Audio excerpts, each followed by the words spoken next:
Steps I Took podcast. Back again. Back again. Gas to be back again. Yeah. It's nice, man. We're building a vibe, building a buzz. I know. Learning so much as well. Yeah. Learning many so amazing much. guests over the weeks and stuff. And I'm excited about today's guest as well. Me too. This guest is a former Marine, a fitness enthusiast, and also is a co-founder of one of Dubai's most popular gyms. So Exactly. He's built a community of thriving gym goers. Literally, I meet them all the time, and everyone raves about Boxicar. Yeah. Everybody Everyone. raves about it. I don't know how. I still haven't tried it actually. yeah, and I think there's like over 800 members, so that's not like a small feat. That's right? not small. Yeah. That is not small at all. So welcome to Steps I Took podcast, Cyrus. Thanks. How you doing, brother? Thanks for having me, guys. Yeah, good. Really Yeah. good. Thanks. Good. Happy to be here. Yeah, We're nice. happy to have you. Yeah, I'm man. really excited to delve deep into the steps you took, to be honest. Yeah. But before we do, we have a tradition, and we want to know what has been the best part of your week so far. Oh, that's a great question. My mother-in-law has just arrived.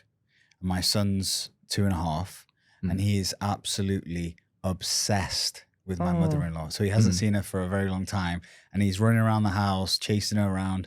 Normally, when I leave the house in the morning, he doesn't let me leave. It's like a big thing. This morning, he didn't care about me like leaving, you know? So that probably is the highlight of my week. That's Yeah. beautiful. No, I love that, man. It's not often you hear, I'm so happy my stepmother came. Yeah. My mother-in-law No, came, she's yeah. really cool. She's really cool. I like her when she visits. How long she done for? She'll be here till Christmas. Okay. Oh. Oh, that's a long stretch. Yeah. Here till Christmas, and then she'll leave, and then probably come back in like April, May. Me and my wife have a big event, a big secret event. So far, you probably figure out what it is, but it's too early to announce right now. So yeah, we've got that going on like Easter time Nice. next year. So Yeah. That's exciting. I want to know now. well, it's too early to announce. Come on, the chance off. It's Sorry. something that people usually keep secret till around 10, 12 weeks. Oh. All right, yeah, but I'm not saying it because it's a secret. Okay. Oh, well, yeah. so exciting. Yeah, thanks. Yeah. No, that's great, man. And speaking of like, I guess early starts and stuff. Like, what was life like for you as a child? Obviously, the household. You know, like you're from the UK, right? Yeah. Mm-hmm. Yeah. I guess before 12, it was almost like the perfect upbringing. Okay.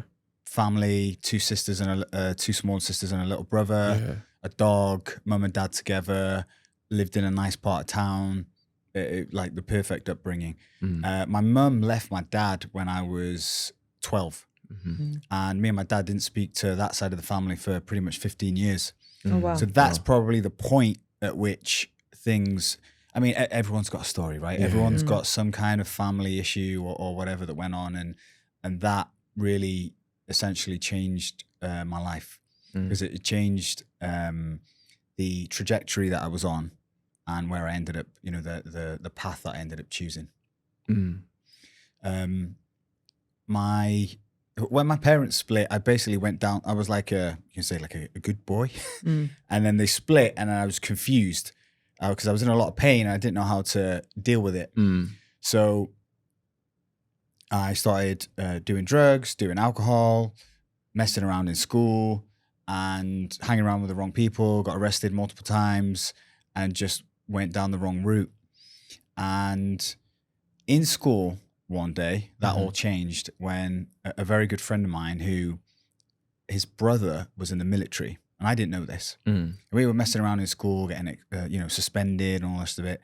He had a horrendous background story. His sister brought him up. His dad was in Saudi working. His mum was an alcoholic. My parents are divorced, and we were kind of getting on. We're still very good friends to this day. One morning in school, he came into school and showed me a picture, and it was his brother. He was in uniform. He was off on some military exercise somewhere, and he had a commando green beret on. And I immediately knew that that's what I wanted to do. Wow. Because I knew I was no good at school. I had no other escape from my hometown. I hated it there. I just wanted to escape everything, right? I wanted to escape life. Yeah. And that was like, there's no social media and stuff back then. I didn't even know what a Royal Marines Commando was. But when I saw that picture, before he could tell me what he was and what he was doing and who it was, I was like, me.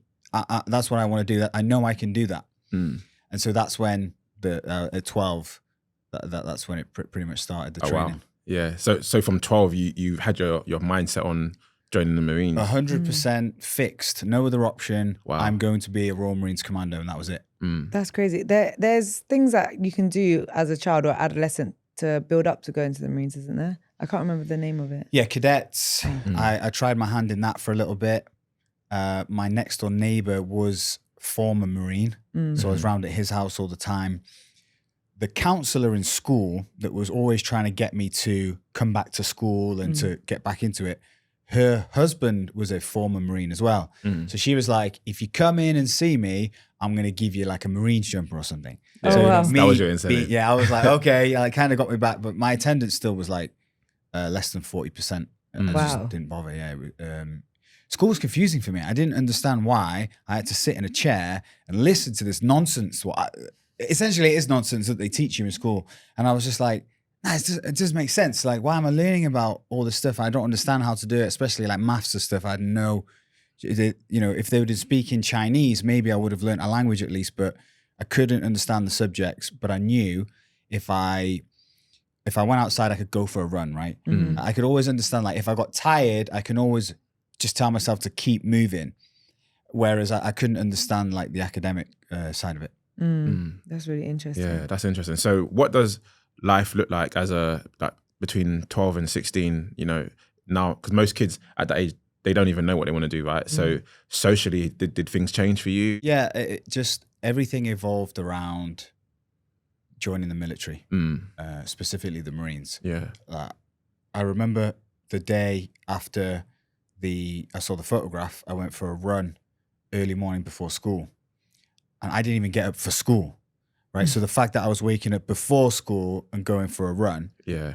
And I remember running, and it was super dark, and there was orange street lamps everywhere, and there was no cars on the road. It was black. And I was super tired, and I was just thinking in my mind of my bed. I was constantly thinking about my bed. I was so lazy at the time. I wasn't driven. I was just like, and then immediately in my mind, I linked going to my bed with accepting my situation. So I was like, I can go back and I can lie in my bed, but then I've got to accept all the stuff that I hate. Whereas I can just keep on running and I can get fit, and I can see my path to becoming a Royal Marines Commando and escaping my reality that I hated. And so that was the start of years of training, physical training. I wasn't going to school, as I told you, but I was, at that point, I wasn't necessarily doing anything wrong. I was running around the mountains, going to the beach, preparing myself for the military. And it worked, because at 15 and 9 months old to the day, I applied to join. And that was the day that you could legally apply to become a Marine at the time. Okay.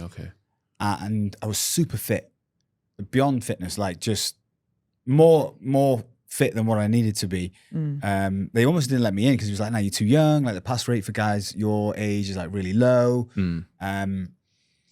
He gave me a chance, and then he realized after my 3-day training course, like, okay, yeah, you weren't just talking, you were just talking, you actually done the work. But my town, my hometown, and the life and the social life and everything there was I hated it in a sense. I mean, the people that I grew up with are still there, and I love them dearly, and they're a part of my past, and I'll never not be friends with them. The people that I was with in Ibiza recently when I was telling you about the trip, but me living in a place like that, it just doesn't fit.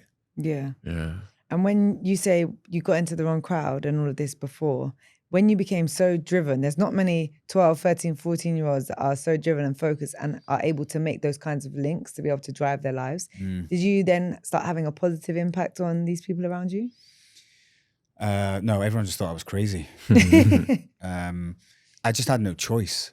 I knew that it's either this or that, and that wasn't an option for me. So I had to do it. And everyone will tell you that around that time that knew me, it was just like an obsession.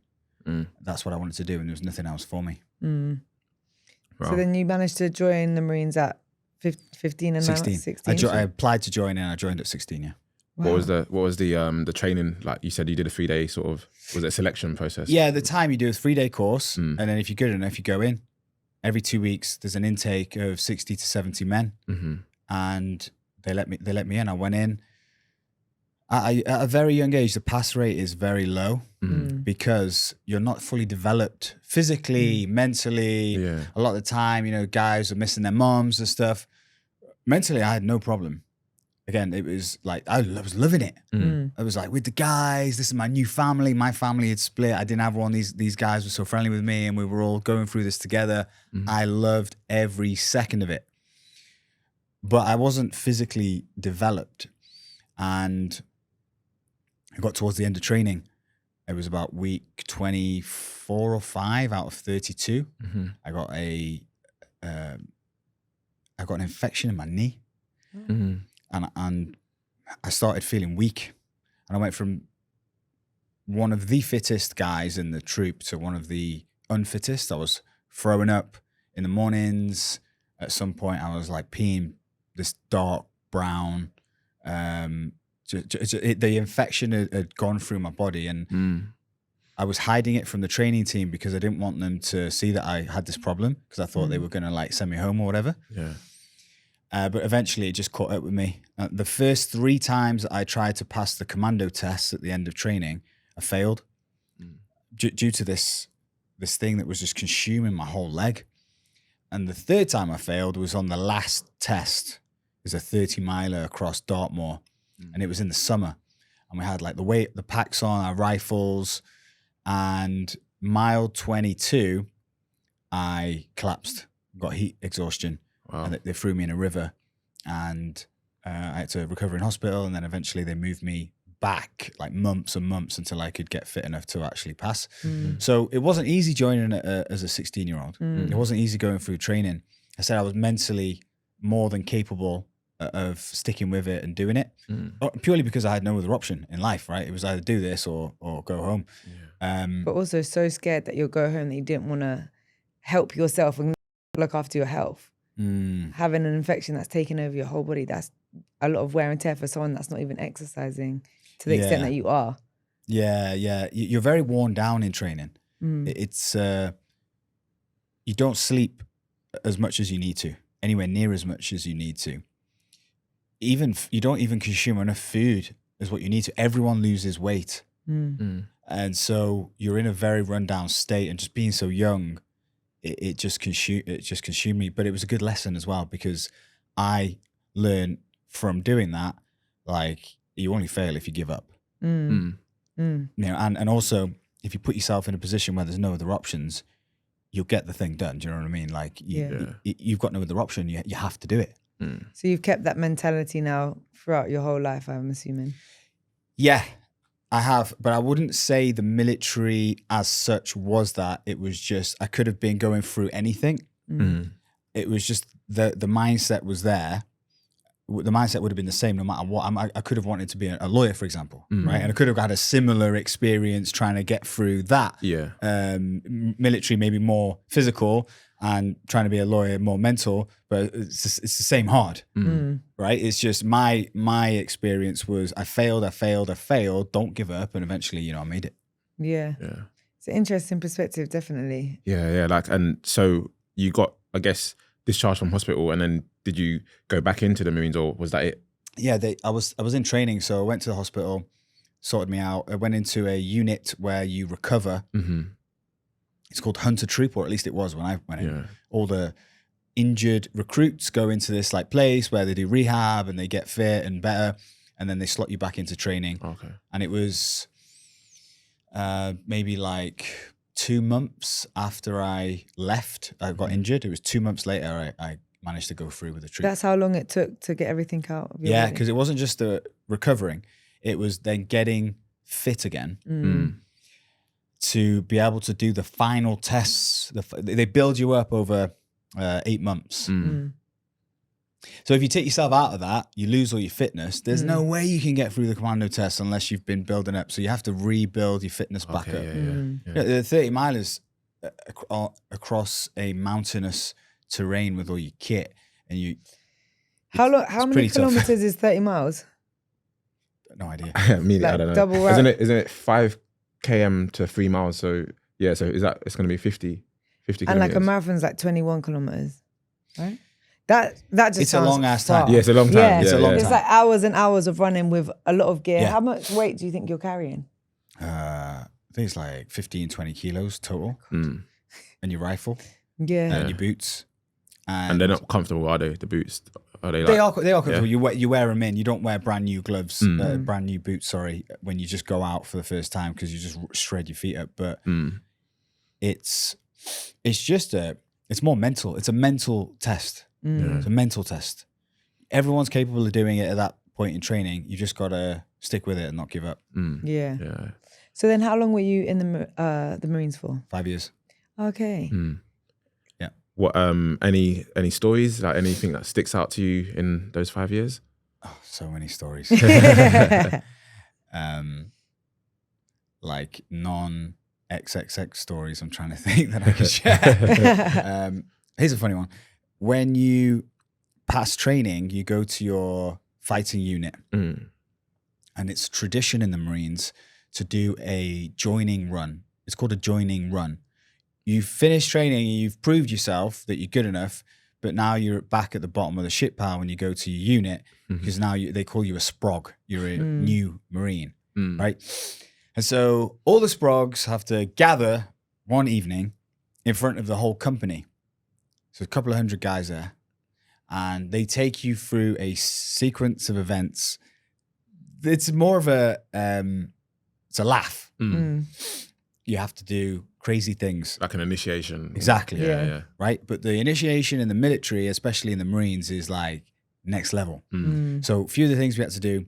Well, first of all, we had to show up with not a hair on our bodies except for our eyebrows. We had to show up naked with zero hair except for our eyebrows. Wow. Right? Including your legs. Zero hair. Wow. Except for your eyebrows. Everything. Every part, every corner of your body, no hair, or suffer a punishment. Yeah. Oh, wow. And this might sound crazy, but in the military, you go to war and you kill people. Okay, so essentially that's what it is. So your level of humor is different. So yeah, we have to show up with no hair on, and then we go through a sequence of events.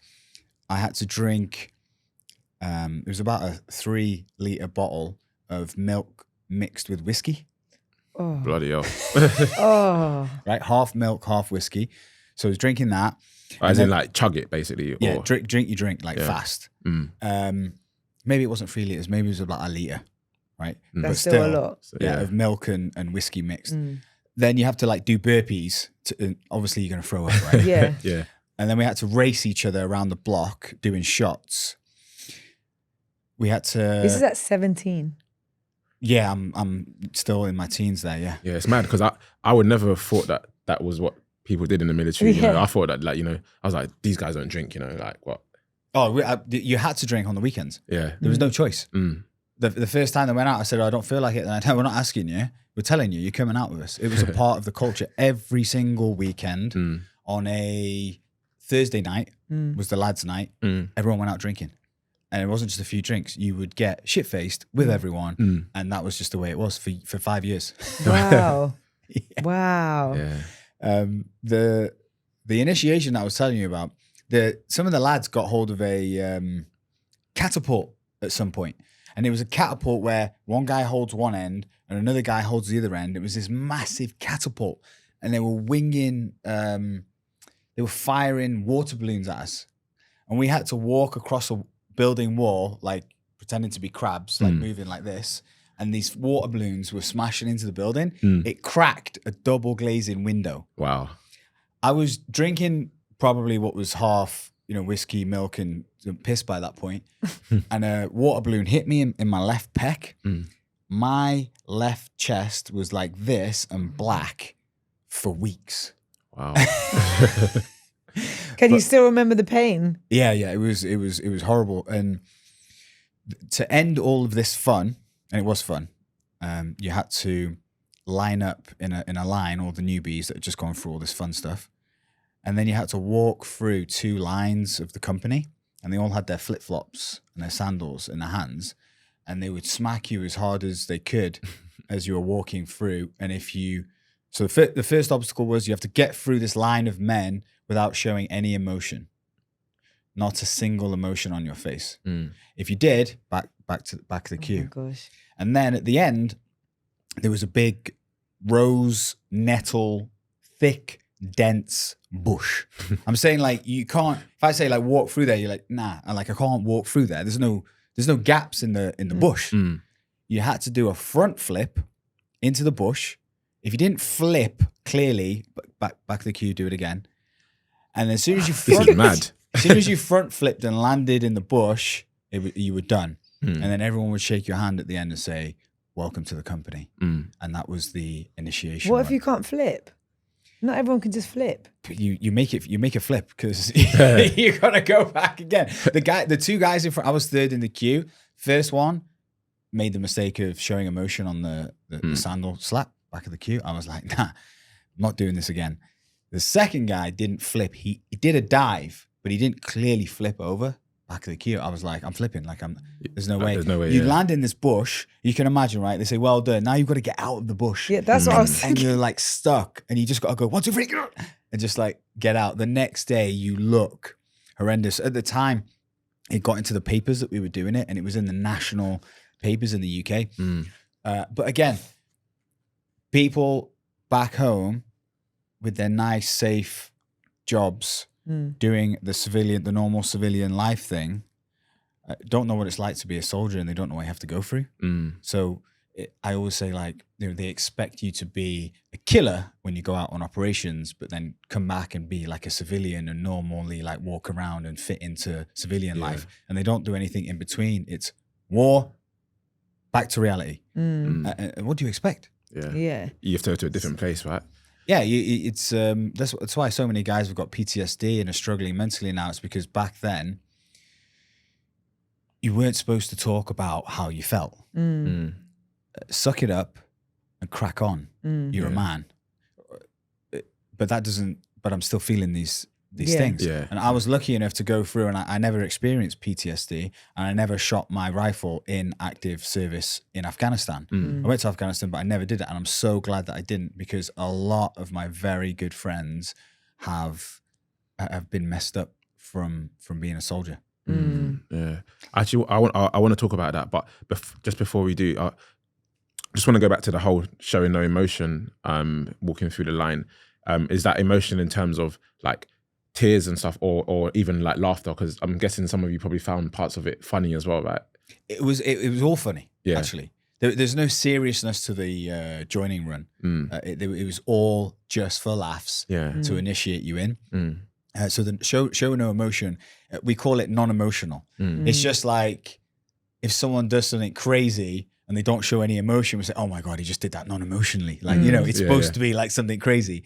So it's just like, it wasn't anything to it. It was just like, you got to have like a face like this. Okay. You got to walk through like that. Yeah. You can't even, no, back the queue. Yeah.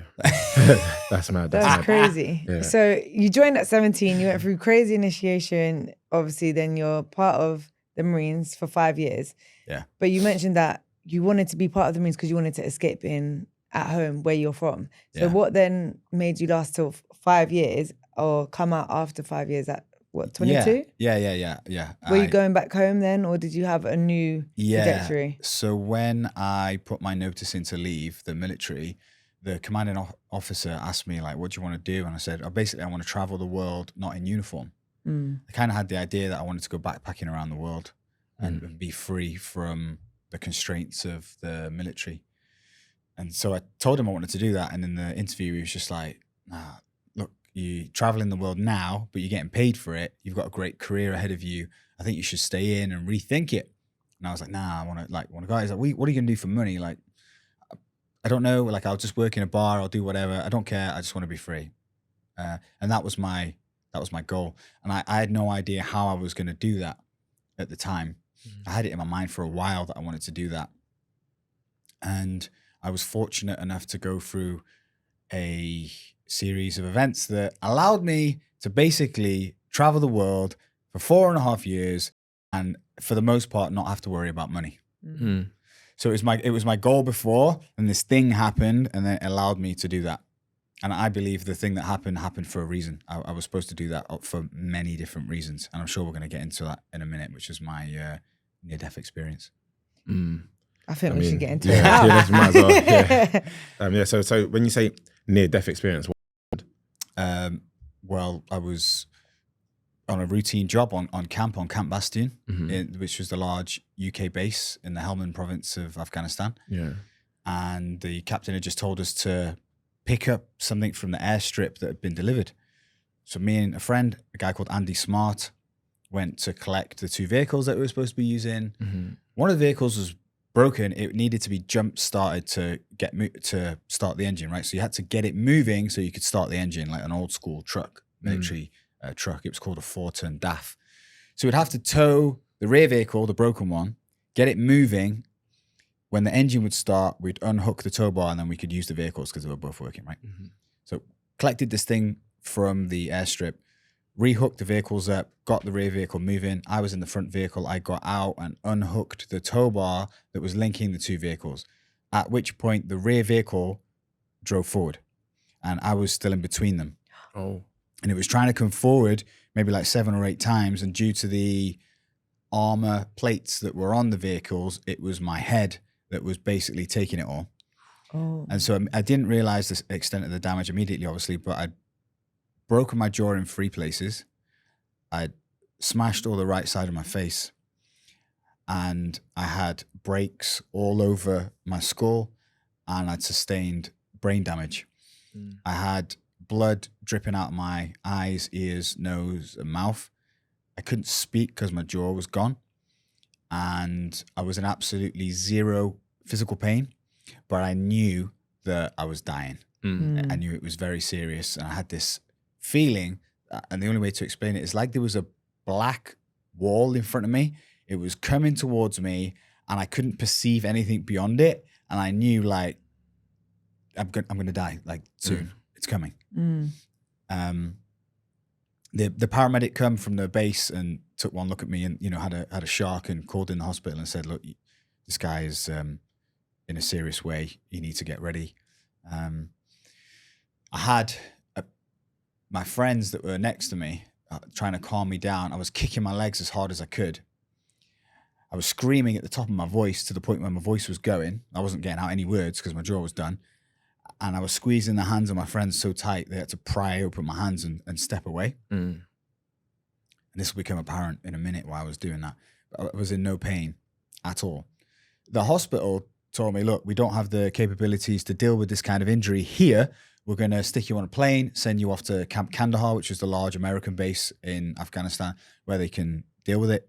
So they give me a shot of morphine in the leg, just like they do in the movies, put me to sleep, and ship me off to Kandahar. On the way to Kandahar, within communication with the hospital, they realized even they didn't have the capability to deal with this kind of injury. So they re-diverted me to Oman, where I was sent to a large hospital with a massive intensive care unit. Tried to wake me up, and I was in a coma. So immediately, like in the military, if you have any deaths on operations, the first thing they do is cut all communications with back home. Nobody's allowed to call anyone they know back home, because the military want to send someone face to face to tell the next of kin that there's been a death or a serious injury. So they went to my dad's place of work eventually when they couldn't find him at home, and pretty much told him, like, Cyrus is in a coma.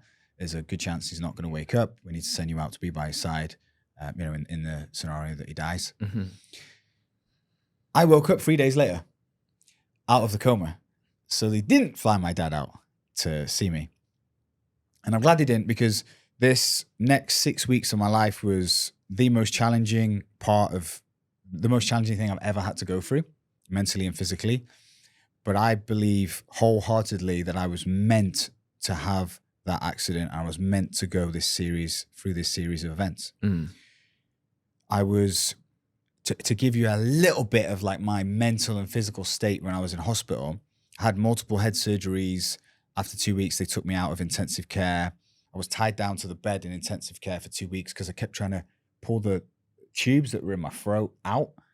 and the nurses had got fed up with it, and they just tied me down. I was stuck like this for 2 weeks.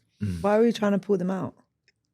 Because it was so uncomfortable. Imagine a tube going into your throat, and God knows where it was going. But I remember I tell people this all the time. Like, I was trying to yank out the tube, and with my full power, it wasn't even moving a millimeter. Like, it was stuck in my body. It was so uncomfortable. After a few weeks and seeing a lot of specialists, they moved me to a different hospital, and basically, my sight was doubled. I couldn't see straight. I could focus for like a few seconds, but I was double vision. Couldn't hear out my left ear. Could only hear slightly out my right ear. I couldn't walk. I was dizzy. They'd wired my jaw shut. I couldn't speak. My head was completely disfigured. Unbelievably disfigured. And I tell everyone all the time, like, I wish I had a photo so I could show you so you would understand how messed up my head was. So at the time I was thinking, I'm not gonna be able to see straight again. No woman is gonna be attracted to this face ever again. There's no way. I can't hear. I can't think properly. I had spinal fluid, brain fluid essentially dripping out of my nose and my mouth and stuff. So let's just say that I was feeling sorry for myself. Massively feeling sorry for myself. I was on my own. I was going through all this, and I was really down. Well, in the room that I was in, there was one other guy in the room who was also there, a patient, and he was clearly disabled. Very distressed, very disabled human. He was making noises all the time. He was wriggling around in his bed. He was constantly trying to bite himself. The nurses would feed him with a spoon, with liquid food, because he couldn't chew, so they just pour in like liquid food in, and it would kind of go all over him. He had like a nappy on. He would just do his business in a nappy. They would come and clean him up. They would take him off to shower. And he was always trying to bite himself. Sometimes he was successful, and he would bite himself, and all the nurses would come over, and he was covered in sores. After a week or so of this, there was a older gentleman that would come and visit him every day, and he had to walk past my bed to get to his bed. There was like more than 20 beds in the room, but just two of us. So this old guy would walk in every day. He would walk to the side of my bed, and he would encourage me. He would say, "Inshallah, you will heal and be back with your family soon. God is watching over you. It's okay. You'll be okay." And he would give me like good energy, and I felt better when he was next to me, because I was alone and going through all this stuff in my head. I was like, I'm really happy that this man is spending even a minute with me each day, because it makes me feel better. After some time of this, I asked the nurse what the deal was with the guy in the hospital bed. My method of communicating with them was writing, because I couldn't speak. So she was reluctant to tell me at first, but eventually she spat it out and said the guy was involved in a traffic accident some months back. He was driving a car with his mum and sister in the car. And I'm sorry to say that his mum and sister died immediately in the accident. And the extent of his injuries are that he'll never get control of his body back ever again. So, but he still has full awareness and capabilities of his mind. And the reason why he keeps trying to bite himself is that he feels guilty about killing his little sister and his mum. He's trying to end his life. And the old man that visits him each day is his father. And for me, in that hospital bed, feeling so sorry for myself at that time, I immediately felt shame. Literally told myself, like, what are you doing? Like, how dare you, Cyrus, feel this sorry for yourself when these two gentlemen are actually going through a pain that I couldn't even begin to imagine. This guy killed his little sister and his mum, and he had to look at his father every day, and he had to live with that. And his father lost his wife and his little daughter, and his son was disabled for life. Yet he would come next to me and give me this good energy. That was a powerful perspective shift. And what that allowed me to do is stop playing a victim, first of all. And then when you go through a serious accident like that, it runs in your mind on repeat. I'm saying like every second of the day, the thing is going through your mind. And it's as if every time I went through it, I was confirming the fact that I was a victim. Poor me, I'll never be able to see straight again. I look all messed up. I can't hear. I'm never going to be able to work again. No woman's going to love me. Victim, victim, victim, victim. Poor me, poor me, poor me. But this perspective shift allowed me to go through the incident again, but not as a victim. And what I realized as I was kind of like watching myself go through the incident, literally like second by second, step by step, the whole thing, I realized that when I was lying on the desert floor, realizing that my life was about to end, that I was really angry, upset, and regretful. Because I got it's not as if it was a flashback. It was a moment of clarity where I saw myself as I really am and my life as it really is, with no ego and no perceptions or built up whatever. This is how you've been. This was your life. And what I saw, I didn't like, because I'd lived basically as like a scared little boy my whole life. And I had all these issues. And I realized that I was going to die with those regrets. If I had something that I wanted to say, I would push it inside. If I wanted to feel really happy, no, not for you. Everyone else was supposed to be happy and chase their dreams and be rich and successful and meet the love of their lives. But I was supposed to stay in my lane and not annoy anyone. And just, as long as I didn't make anyone else feel uncomfortable, that was my like life goal. And I realized that in that moment. So that was literally the knock in the head that I needed, because it was experiencing death without dying. So I told myself, I don't want to feel those pains anymore. I don't want to feel those pains when I eventually die, because it's coming for all of us. I don't want to have that regret on my heart. So I at least need to live in a manner that's true to myself and not be scared anymore. That's powerful, man. You know? Yeah. So then, now that you've had this realization, this moment, what shifts? What was the tangible? What was the physical shift in how you went about on the road to recovery? Yeah, it wasn't like a magic wand just come over me and turn me into this like superhuman. You know, it was a slow recovering. First of all, because I was still messed up. I still had the confidence knocked out of me big time. And I actually tried to stay in the military after the accident, but they said, no, you're medically downgraded now. You can't stay in. You've got to leave. So it was a process over many years of going into civilian life, figuring stuff out, reflecting on the accident. I've always been quite good. This is one of the things I give myself credit for.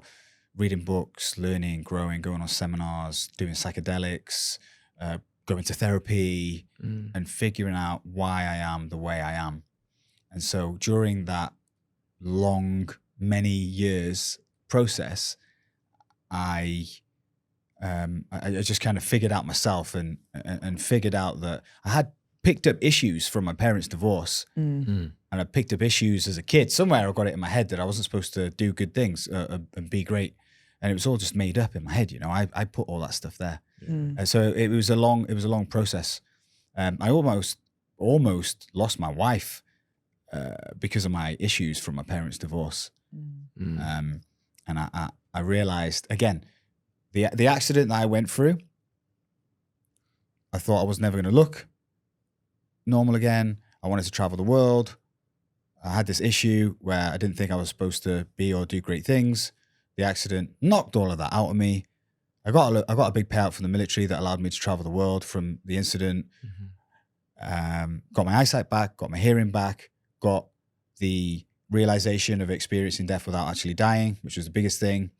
And all my friends told me after the accident, about a year later when I fully healed, I'm better looking now because my jaw reset and I have a better jawline than what I did earlier. They said, yeah, you actually look better. Right? Yeah. So it's like the hardest thing I ever went through was the single best thing, apart from having my son, that I ever went through. And I feel like the lesson there is that I took away from that is that we all have a goal, an ideal life that we want. This dream life, the amount of money, the people, the lifestyle, everything that we want. Well, guess what? That's not free. And it's about the person. You have to become the person that can live that life and achieve those things. So every challenge that comes to you in that moment, instead of playing the victim, why is this happening to me? Look at it and what it is. Hey, life's giving you an opportunity to grow. You want to be up there, man. That's not free. You're not just going to fly there in a day. You got to overcome all of this to be that. That's the main lesson I got from that. So the man in the hospital was a very pivotal moment for your mindset. Has given you this realization that no matter what challenge you have to shift your mindset to overcome it. Have you had times then when your mind is trying to pull you back to how you used to think? All the time. Default setting is negativity, victim. Default for all of us, actually. We're wired to focus on the negative more than the positive.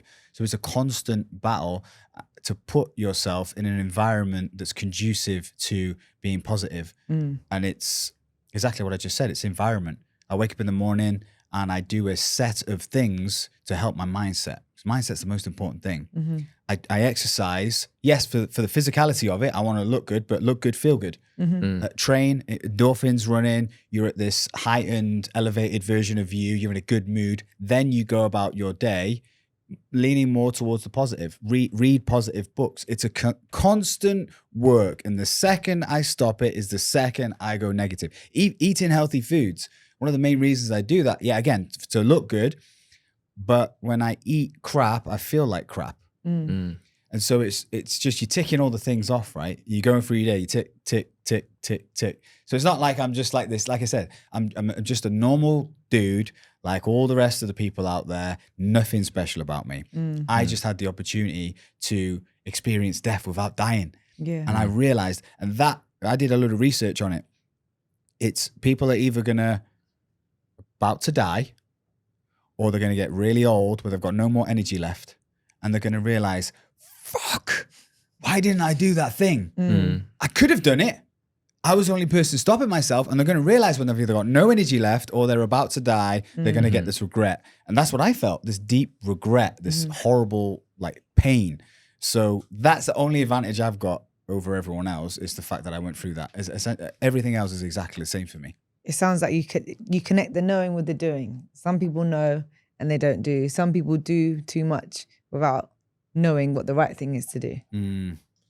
No, that's powerful, man. Very inspirational. And then I guess that moment is basically shaped who you are now as Cyrus that we see here today, right? Definitely, that was the start. Yeah, that was the start, and there was that. But like I said, there's a lot of things that I've done in my life. Like I said, the only thing that I really give myself credit for is realizing that you don't know what you don't know. Okay, we all have blocks and things. And so I went on something called the Landmark Forum, which basically saved my marriage. Because I've heard of Landmark, actually. Yeah. Have you? Yeah. You're the only person ever that's told me I've heard of it. Oh, really? It's mental. 2.5 million people have gone through this program globally, and no one's heard of it. Yeah. What is the program? I know two people that have done it, because then one of them had to reach out to me to, an ex-partner had to reach out to me about it and stuff. But what was your experience with Landmark? Yeah. They told me to reach out if you don't have a relationship. Well, basically, the way that I heard about it is actually a story in itself, because I thought I was going on a business coaching program. The founder of Lululemon said, Lululemon, right? The brand. Yeah. It was only as successful as it was because I went on the Landmark Forum, and I'll always look at my life as before the forum and after the forum. So I was like, being the obsessive kind of ding, like, oh, what's this thing? 2 weeks time, it was on. So I was like, pay. It was 500 euros or something. I'm there. So the weekend in Dubai, I'm in Dubai, I'm going. Done. I got there, and within the first hour or so, I was like, this is no business coaching course. Like, what am I sitting through here? Almost didn't go back for the second day. Did the second day. a lot of different exercises and stuff you had to do, all made sense, but it didn't really hit me. At some point, we had to call our parents if we didn't have a relationship with them and fix it. And they told you, they're your parents. They brought you into this world. You need to have a good relationship with them. And your job was to call them and say, I'm sorry. I love you. I want to move forward from this. And if your parents had died, you had to go in the corner and you had to go and speak to them. I was like, I'm not calling my mum. That left me. And this was my mindset, right? This is how I was telling myself. Left me when I was 12. No effing way am I calling my mum. No way. And I went back the third day. And they said at this certain time in the evening, like 5 p.m. or whatever it was, you're going to get the realization it's all going to hit you why we did all this. Just getting closer to 5. I'm not feeling a thing. It's like 4:45. Think people are crying. Things are getting a bit crazy. In myself, I'm saying, I'm not getting this thing. Like, it's not happening. On the dot, on the second, I got a wave that hit me like this. Boom. And it was a physical, a mental, hard to explain.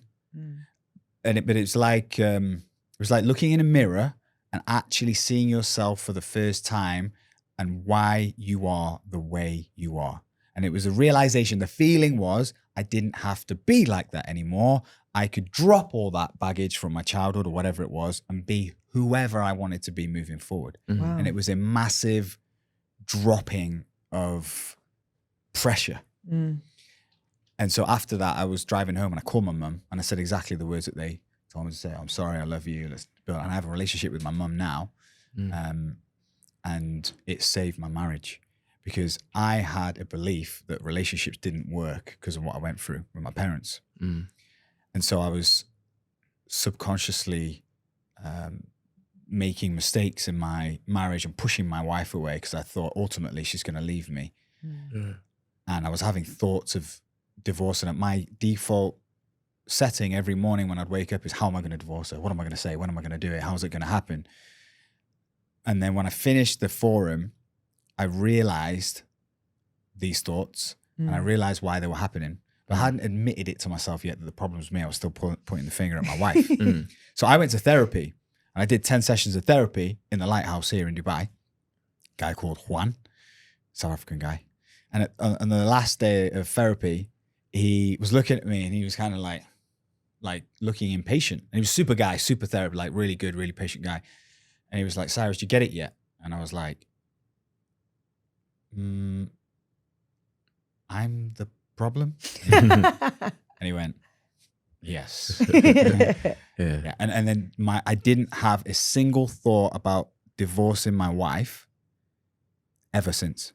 Wow. That's like amazing. Magic, gone. And now we have a kid.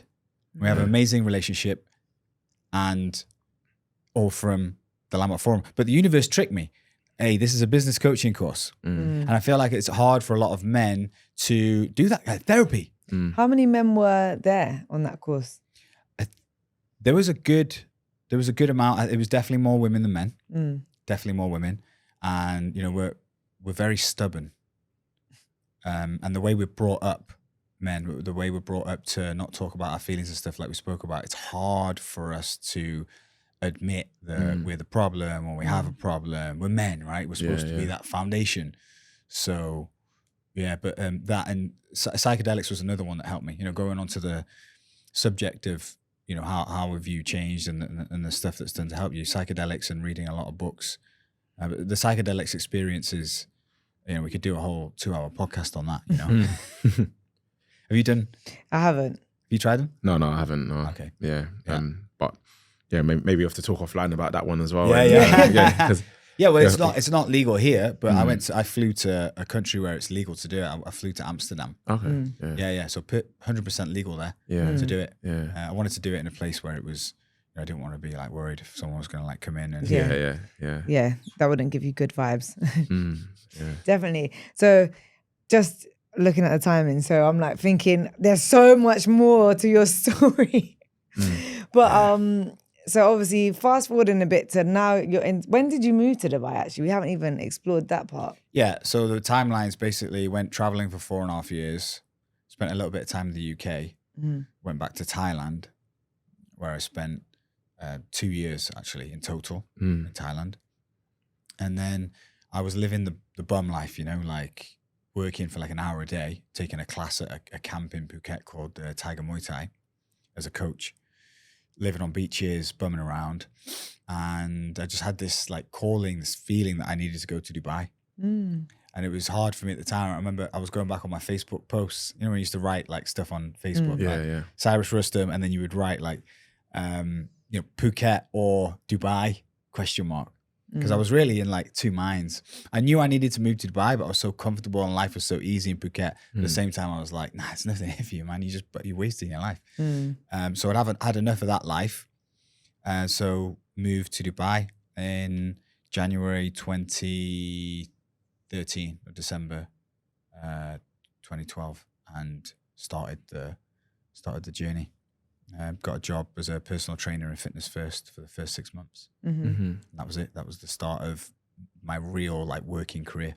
So then what made you venture off into creating Boxicar? Yeah, I was a personal trainer for about 6 months for Fitness First. And I started my first business with a family member who I didn't know. We just met in Dubai. He invested. I built the business. It was a gym. It's still running today. It was called CrossFit Sands at the time. And that was my university. But business, like real life I didn't have a clue. I've been in the military, and then I was bumming around on beaches for 4.5 years. And now I was running a business. Yeah. Hiring people, firing people, marketing, managing, everything. And so it was a great opportunity for me to learn. And it was a massive wake-up call. I just thought everyone was going to be like honest and deliver what they said they were going to deliver. And it was a big shock for me that, you know, coming from the military background, like usually guys have integrity in the military, right? Yeah. You say you're going to do something, you better do it. Because it's that environment, it's built into you. It's not like that out here, right? You got to learn to read people. And so that was my first business. I left that business. And how long were you doing it for? 4 years. Oh, that's a long time. 4 years running that business. Yeah.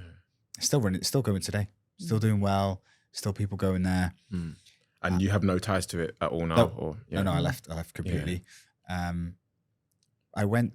found that there was a gym in the first image I got of something that I thought might be a good idea to bring to Dubai was Co-Box in London. That was the first time I saw it. It was a boxing fitness gym. And my business partner now, Lee Borg, who was advising me, he was the most successful guy I knew at the time, still is one of the most successful guys that I know and smartest. And I knew that he could help me. So I approached him and I was like, look, I've got this idea. What should I do? And at the time he was just advising me saying, look, I can help you, link up with investors and kind of like try and help you a little bit as a friend. He said, where's all the like fitness places happening? Like, where do you think you should do research? And it was just like New York. That's where all the fitness concepts start. And it's like the fitness capital of the world.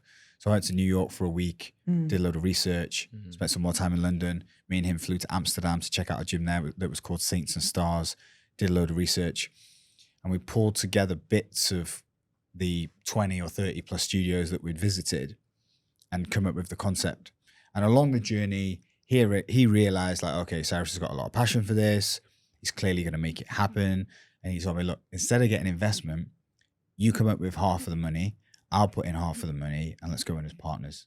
Oh, amazing.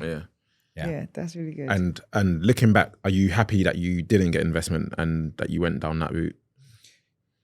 Now, yes. But it's very stressful. It was very stressful for me because I borrowed some of the money off my dad. It was 1 million dirhams that I put in personally. He put in 1 million dirhams and half of that was from my dad. And during the fit out, COVID happened. Fun. Right. So I'm like basically transferring all the money into the business account to pay the contractors and everything, telling myself, all right,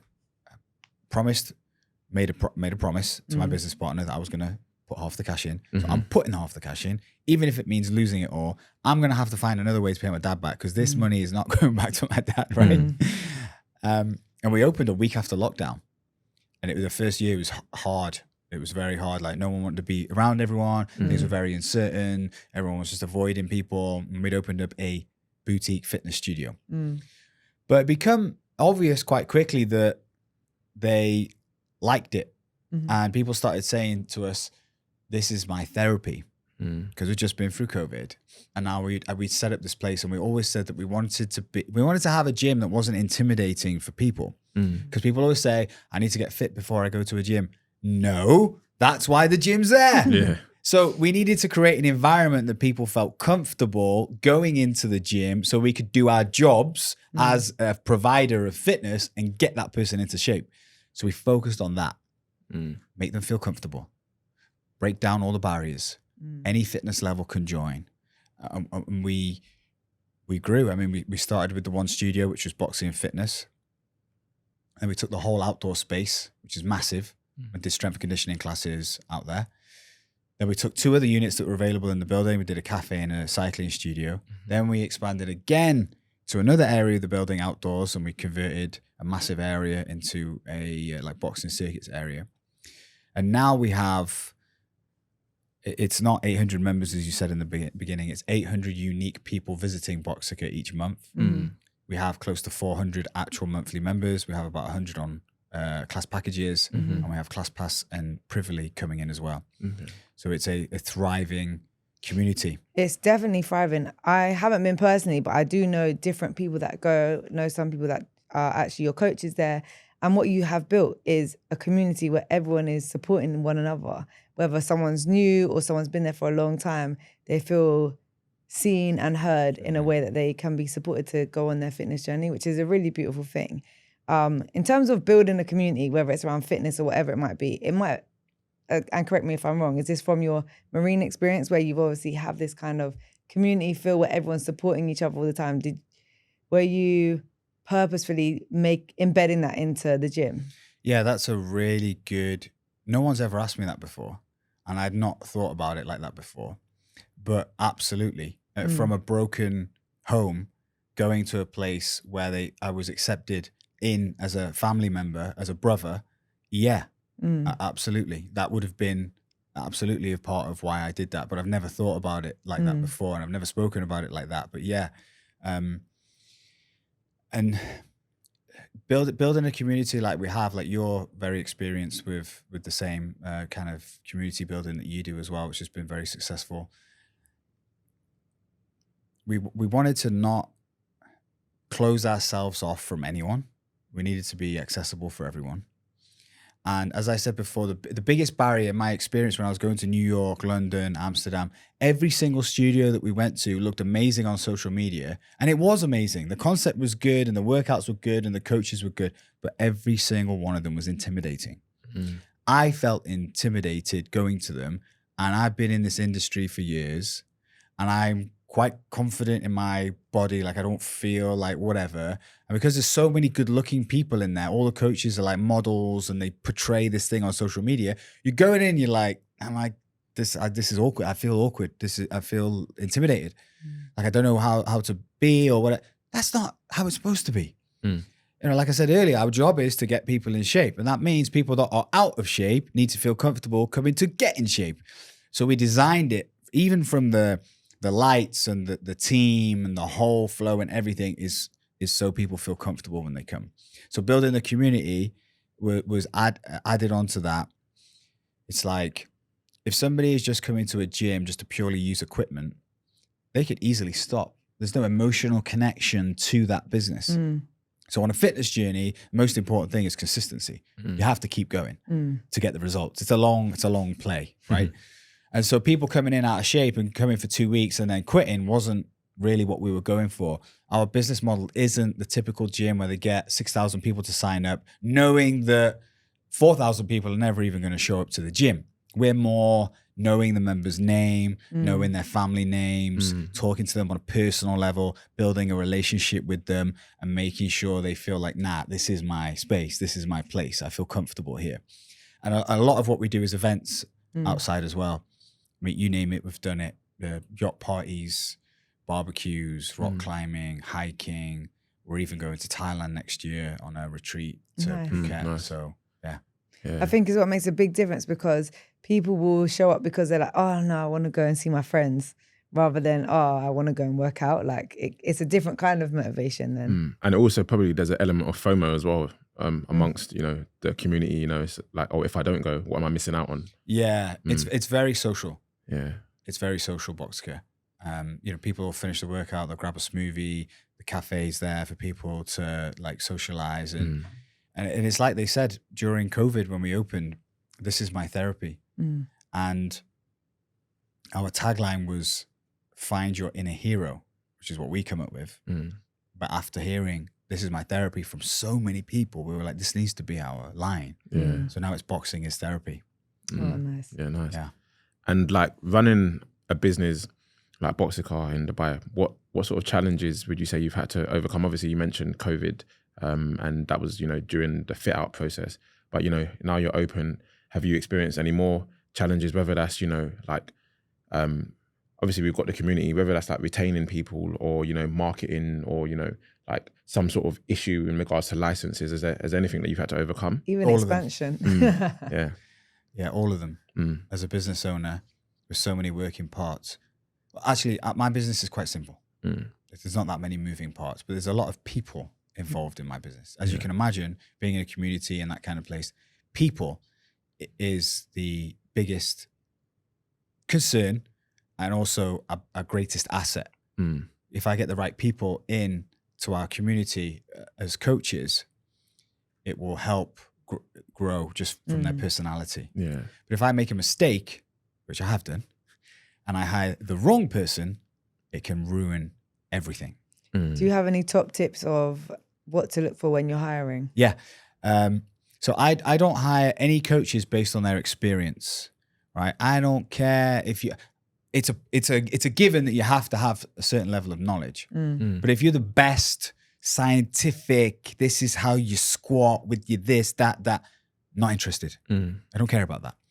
The first thing when I interview someone is, would I hang around with this person not in work? Are you giving me the vibes where I want to go for a coffee with you and just hear more of your stories and chat with you? Yeah. Number one. And then, are they honest? Do I feel like they're being truthful as they're speaking to me? Are they giving me the honest truth? I don't even look at CVs. I'm not interested. I don't care. And then there's a small process of like, you know, training them up, obviously. And then we always do like a 3-month probation where we see if the fit is right for all team members. You've got to come for 3 months before you fit in. Again, because I was hiring too fast in the beginning and I was realizing, you know, months down the line, the fit wasn't right. So the type of business that I'm in, the people is the biggest. And then every business owner has a challenge at all levels. It's good problems to have when you grow in and you know running out of space and you're figuring out other things to do. Right now, we have certain times of the day where it's very busy. So we're opening up a whole High Rocks area where we're converting one of our outdoor areas into a massive High Rocks training area. And you know we're investing in all the equipment and everything. We're going to run High Rocks specific programming for that. So it's in fitness. There's always stuff that's going to be popular in fitness, always, forever. Circuit training, right? Boxing is not going anywhere. Boxing is boxing, right? But then there's certain things that are going to come in and leave. Cycling, another one. Like cycling, bikes have been around for God knows how long, and they'll stay around. People are going to cycle. People are going to love a cycling class. And there's other stuff that are just going to come in. It's going to come popular, then it's going to drop away. So you've always got to keep. You've always got to offer stuff that people. It's something new, exciting. In with the you know the standard foundational concepts. It's interesting. So you have to keep up with all the trends. Yeah. Keep innovating. Basically. Yeah, you have to. Yeah, you have to, because you hear things from people, right? Oh, this is, you know, everyone's doing High Rocks now and this and that. Or when we started, we just had the one concept, which is the boxing and fitness, and people were like, "Oh, you know, for the price that you've got, which was 950 dirhams, we feel like we need more. You need to offer more for the price, because otherwise it's maybe a 500-600 dirham concept, where I can have a bit more money to go and join a regular gym and maybe do some strength training. Okay, so we had to say, okay, fine.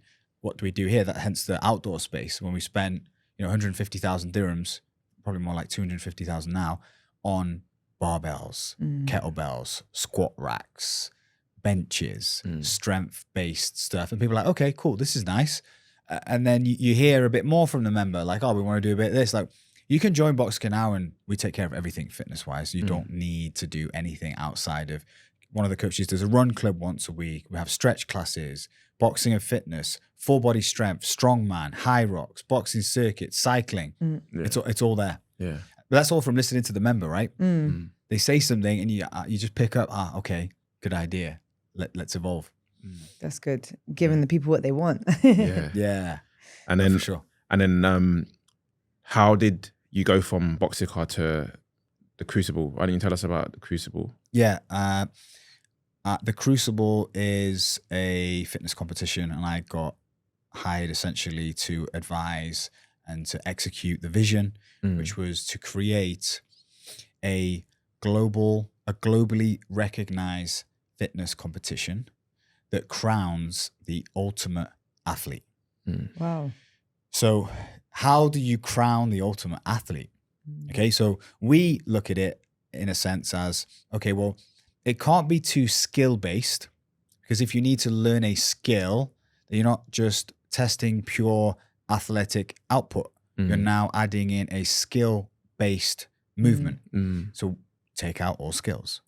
Second thing is, we don't want to be biased to any particular type of athlete. For example, if you're a strength athlete, we don't want you to come in and wipe the floor with everyone because you have a background of strength. We are crowning the ultimate athlete, which means all-rounder. So we're putting on competitions. We did our first one this year in May, put in our second one, January 2025. And the movements are, if you're from any sporting background, if you've got any physical background whatsoever, if you're just a regular gym goer, you can do the movements and you can do the competition. But we will be crowning the ultimate athlete. So we do have a lot of prize money. It's 400,000 dirhams worth of prize money, 75,000 dirhams for first place. Yeah. Well, that's incentive to get fit. Yeah. Male and female. The lowest prize money is 20th place. It's 3,000 dirhams. Wow. So there's everything in between. And we've got athletes coming in from around the GCC. We've got a lot of athletes that are signed up now from Dubai, obviously, and Abu Dhabi that are going to be doing it. So, yeah, I wasn't an events person, but now I am. So, which type of movements do people have to do then? Okay, so this one coming up in January, there's a 7-rep max barbell front squat. You know what a front squat is, right? Put the bar in front, do 7 squats. So as much weight as you can for 7. And then you've got to do 3 minutes of pull-ups with a weight. It's 25 pounds for men. It's 10 pounds for women. And some people might do 1 pull-up. Some people might do 30. Everyone could do, most people can do the movement. It's just the level. I appreciate that pull-ups is hard for a lot of people, but it is a foundational known movement and it's a solid test. I mean, if you're the ultimate athlete, you should be able to do pull-ups, right? Exactly. Yeah. Exactly. And then we've got a run. We're doing 700 meters in 50-meter shuttles as fast as you can, back and forth. Then we've got a shoulder press with a barbell, 5 reps. Super strict. We've got judges and we've got cameras for playback. You can't mess around with a bar and like jerk it up. It's got to be pure shoulder strength. And then we're finishing with 10 minutes on a Concept 2 bike erg.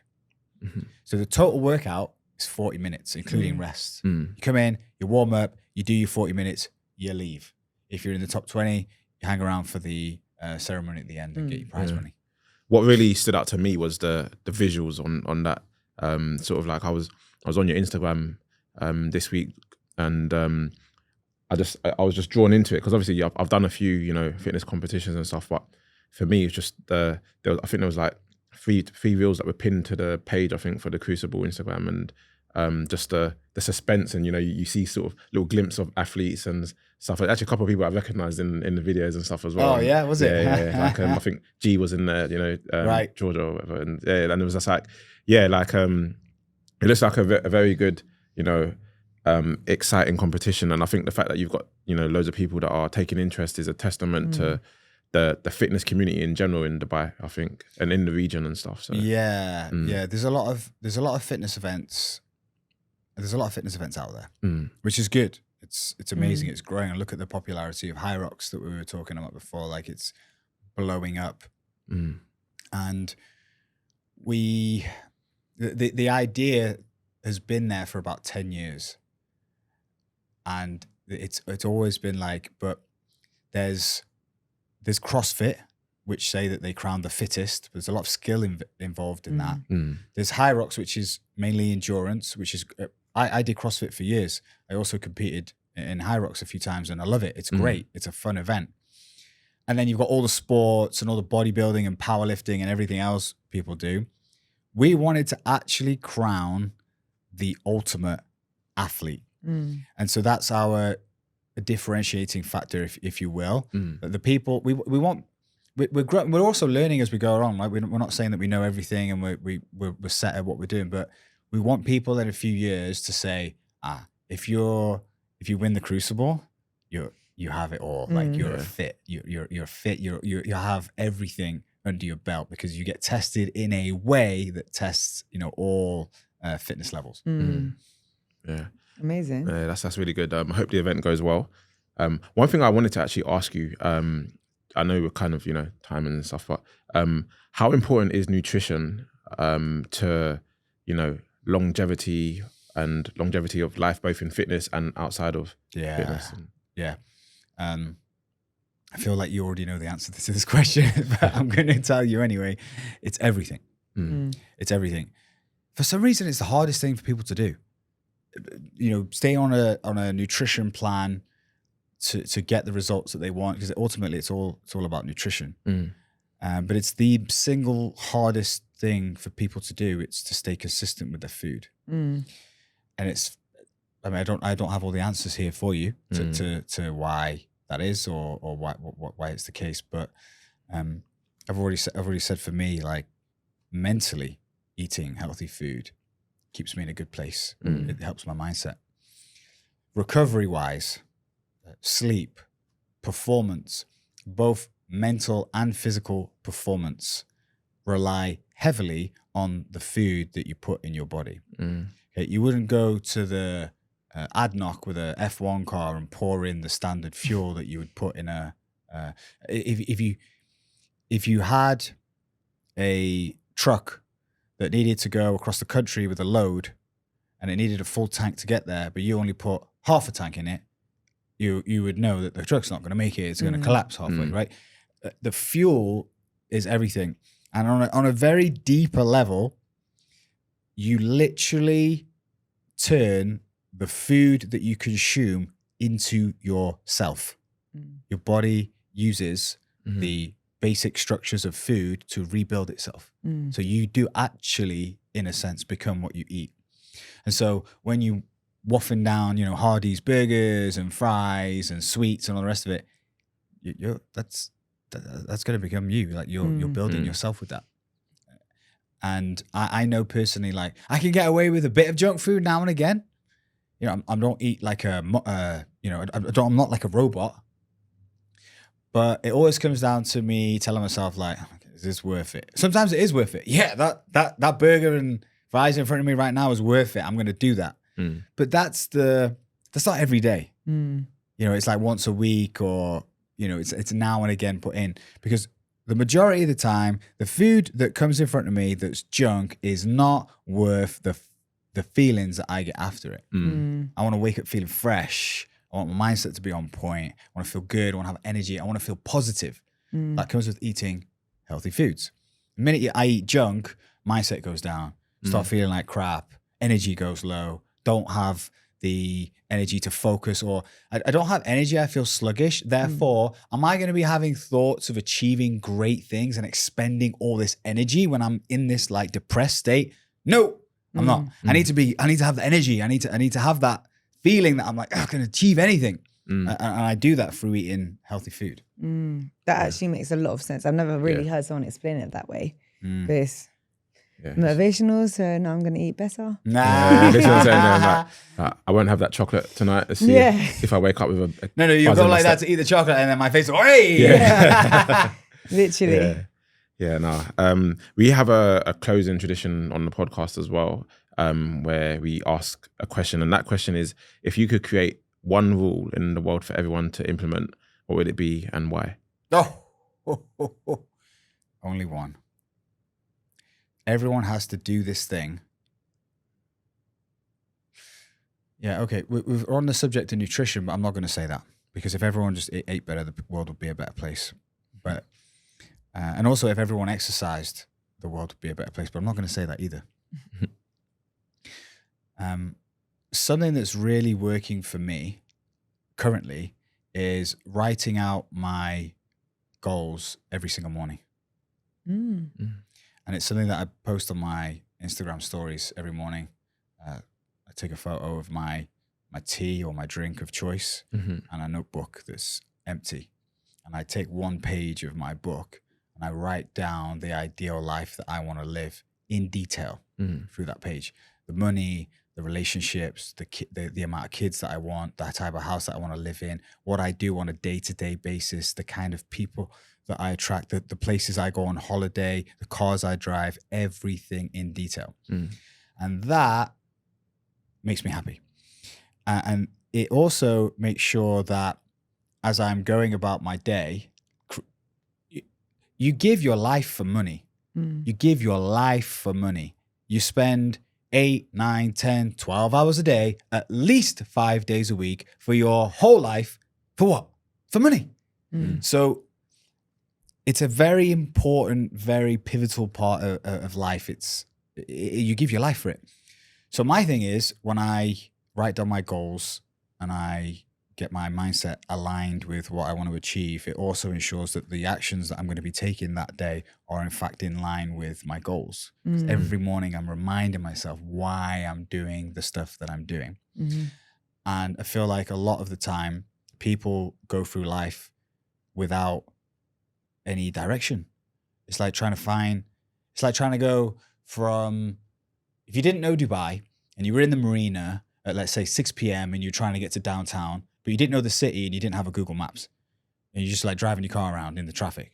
Where are you going? What are you doing? That's the most people in their lives are doing that. They're just kind of driving around with no direction. I feel like that one small task or rule, everyone has to just wake up and spend a bit of time writing out what they wanted to achieve, and then went about their day, they'd be so much more happier and so much more productive. Yeah, that's a great one. Yeah, I really like that. So do you write basically the same goals each day, or does it sometimes change? Or it's exactly the same thing, written out in exactly the same way. And if something comes to my mind in the moment, that, oh yeah, this, I add it. Okay. Something that sparks joy in you. Yeah, exactly. I'm like, oh my God, that would be amazing. And it's basically writing out my ideal life on one page. And sometimes it goes over onto the second page, depending on what kind of things are coming out of me. But it's important as well to spend some time before you do that, thinking about what is it that you actually want? Why are you doing what you're doing? There was a study that they said if you walk up to people in the street and ask, why do you do what you do? Most people will say, I just do it because that's what everyone does. But why? There needs to be an outcome. Yeah. You give your life for work, your whole life. Like, I'm sacrificing time away from my son and my wife to do this thing, so I better make sure it's productive and actually in line with what I want. And so, and it's also important though, if you're going to go down this route and you're going to do this, not to change up shit like every week, you know, like get fit. That's what I'm saying. Like, before you do this, think about, okay, what is actually my dream life? A lot of people haven't spent the time actually digging deep and figuring out what they want. And be honest with yourself. Like, I want an amount of money, for example, that is exactly the amount of money I need to be financially free. It's still quite a lot of money, but it's less than what I thought I needed. Right? I need millions and millions. I need to be worth 100 million. No, you don't. Do the math. Like, what's your expenses? What kind of assets do you need in order to cover that? Like, what do you actually need to be financially free? Right? And then think about the kind of lifestyle and everything, and then when you're doing that, it's not just putting a pen on paper. You're also visualizing it. You're embedding that vision into your subconscious mind, and then that is gonna it's literally just gonna help with your actions. Yeah, something will come up because you've got that on your mind. Something will come up in your life, and a little voice will be like, "That's the thing you need to go for. That's it." It'll be a feeling because you've got that. You've got it in your mind. It's like if you tell someone, it's an example of this, of your mind working, is like before I bought my car, I didn't have a car for years, and then I drove a Mazda for 6 or 7 years, like a cheap Mazda. And then I bought a Mercedes.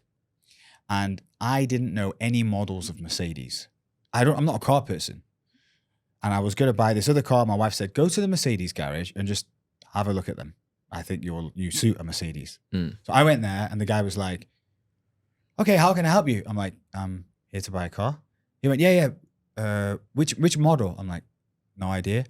He's like, okay, what do you want to use it for? I'm like, driving. And he was like, okay, are you going to use it as your daily drive? I'm like, yeah, I'm going to use it every day. He's like, do you have kids? I'm like, yeah, I've got one. He's like, okay, do you have a driver? I'm like, nope, it's me driving. He's like, okay, cool. He went, this one. I went, okay, cool. I sat in the car. In my head, I'm buying it. Right? I've been driving a Mazda for like 6 years. I'm buying it. It got all the lights and everything. Well, it was a CLS, or is a CLS 450. That's the model of the Mercedes. If you'd have told me beyond that point, like, have you ever seen a CLS 450 on the road? Never. Never. Now, they're next to me.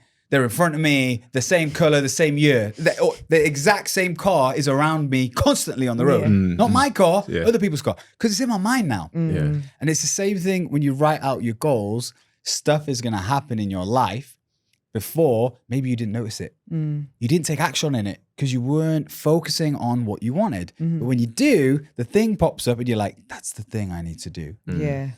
So that's that's my rule for everyone. Oh, I love it. That. Thank you. Yeah, no, that was great. Yeah. Thank you so much. You shared. Oh, I can't even speak. I'm just here like taking everything in. Dropped a lot of gems today. Yes. So if people want to get in touch with you, what's your social media, etc., just so that people, Coach Cyrus on Instagram is the best place. Okay, and the gym is Boxicar. Yeah, Boxicar. Perfect. Great. Yeah. Thank you. Thank you. Thanks, guys. Thanks for having me. It's been a pleasure, man. Thanks for coming down. Yeah. Thank you.